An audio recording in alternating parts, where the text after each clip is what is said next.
وعلیکم السلام ورحمۃ اللہ وبرکاتہ۔ اللہ رب العالمین خیر و عافیت میں رکھے۔ سوال یہ تھا کہ کسی کو لڑکا ہو یا لڑکی ہو تو مبارکبادی دینے کا اسلامی طریقہ کیا ہے؟ اس کا جواب یہ ہے کہ تابعین میں سے حسن البصری رحمہ اللہ کا قول مذکور ہے، وہ یہ ہے کہ بارک اللہ لک فی المولود لک وشکرت الواہب وبلغ اشدہ ورزقت برہ۔ یہ کلمات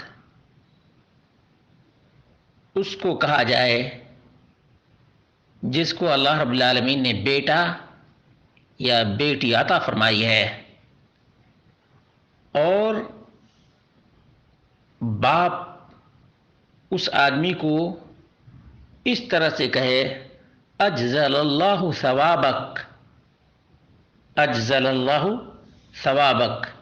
اس قسم کے الفاظ کہنے میں کوئی حرج کی بات نہیں ہے، اور یہ قول یا اس قسم کا جملہ اس لیے بھی مستحب ہے کہ اللہ کے رسول صلی اللہ علیہ وسلم نے فرمایا اتقوا النار ولو بشق تمرہ فمن لم یجد فبکلمۃ طیبہ۔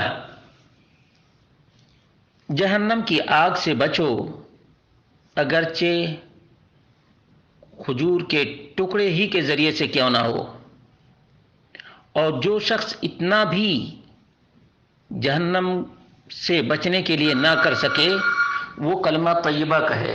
وہ کیا کہے؟ کلمہ طیبہ کہے۔ اور اسی طرح سے اللہ کے رسول صلی اللہ علیہ وسلم نے فرمایا کہ کلمہ طیبہ صدقہ ہے۔ بارک اللہ فیک۔